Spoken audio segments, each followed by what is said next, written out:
influencers.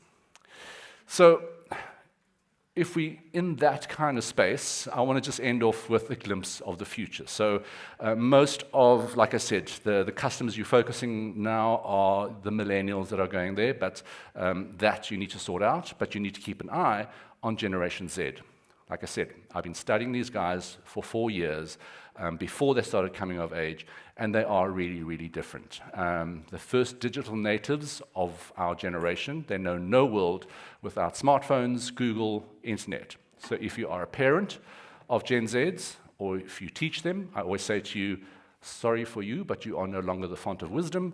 Google is the font of wisdom. And that therein lies the whole key, is they're not going to wait for you to prompt and ask questions. They will ask their questions themselves. You need to kind of train these guys into critical thinking and problem solving to ask the questions, and they'll just ask Google, and they'll kind of memorize those things there. But if we look at, in terms of travelers and in terms of customers, we still debate an online or offline experience. Gen Zs have a no-line mentality. There is no line. There's a bit of social media, they'll buy on social media, they'll hop into a bricks and mortar store, they'll want a physical experience, but then they'll want to tell their friends about it on social, they share it, they want to buy, which is why you see the rise of super apps coming up around the world, which is why Facebook's got the ambitious plan to mimic Alibaba and do a Western-style super app merging Instagram, Messenger, and WhatsApp. And then if they can put their cryptocurrency in Libra, then they've got an entire kind of half a planet there. But the no line is really an interesting one. So you need to kind of just look at that. It's a silent traveler, it's a very visual traveler, it does all of the things that I've said that people are starting to want, and this is just enhanced in this generation. But one word of advice. Do not underestimate the social justice barometer of this generation. It is through the roof. And you can just see from just recent Time magazines who they feature besides Donald Trump on the cover of Time magazine. These are activists, and they are wise beyond their years. And if you think that these guys are activists, I have news for you. There's another generation, the kids of millennials, Generation Alpha, these are the toddlers, but the older alphas are already changing policies. So the favorite case study I've just found about two months ago was a 7-year-old wrote a letter to McDonald's last year and said, I like your Happy Meals, but you're giving us plastic toys, and plastic is polluting the planet. Of course, McDonald's patted them on the heads and basically said, piss off. Until this year, 2 sisters, one 7 and one 9-year-old, rewrote a letter to McDonald's and said, we like your Happy Meals, but we're really unhappy about the plastic toys you're giving. They actually went and delivered this to an office of McDonald's. They were patted on the heads and said, piss off. The 2 sisters started a campaign on change.org, which got so many signatures that a documentary company created a documentary called The War on Plastic, and they named and shamed McDonald's Happy Meals in that, and McDonald's had to issue an apology, not only for the way they treated a 7 and 9-year-old and just brushed them off, but they actually said, we are pledging to put more paper and stuff there. So 2 7-year-olds and one 9-year-old changed the policy of a multinational corporation. Do not underestimate these guys, because they're going to force you to look at all of your purpose.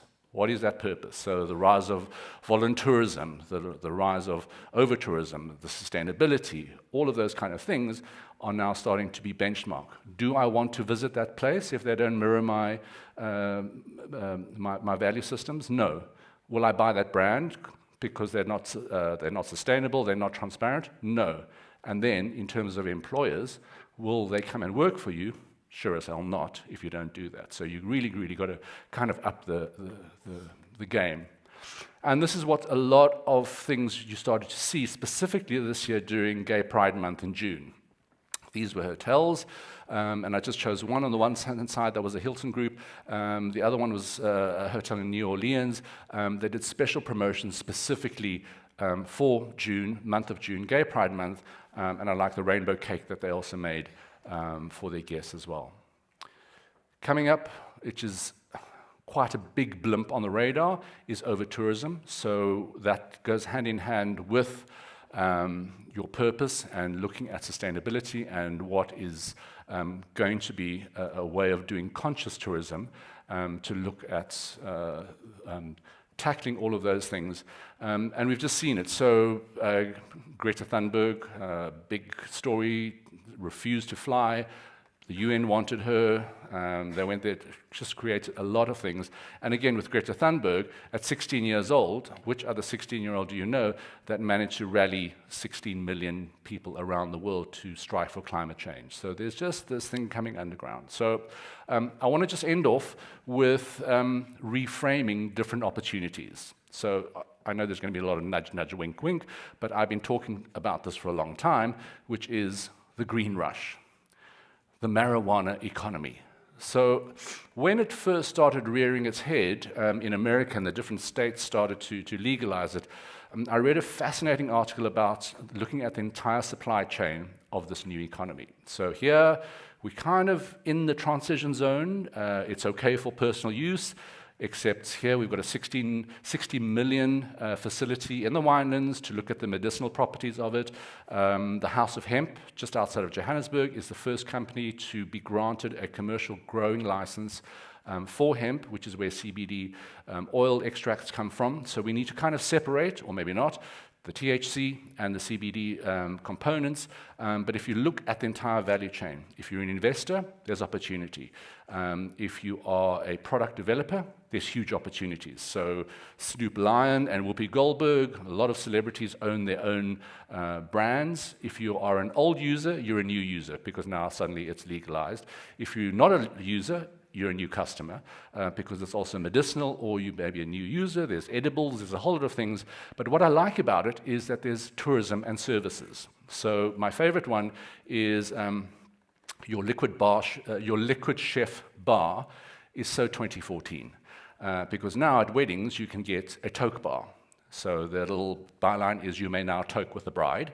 And there's also, if you're not going to do alcohol, there are THC-infused mineral waters. So if you want a good night out, you can go out, you can do a sort of semi-puzza Thursday, and then still wake up on Friday feeling quite fresh and relaxed, and you do that. And then weed tourism as well. There are weed yoga classes, cookery classes, learning classes. It is just an industry that is about to explode, and specifically the non-THC side of it is going to transform the economy in South Africa. We better get onto that as well.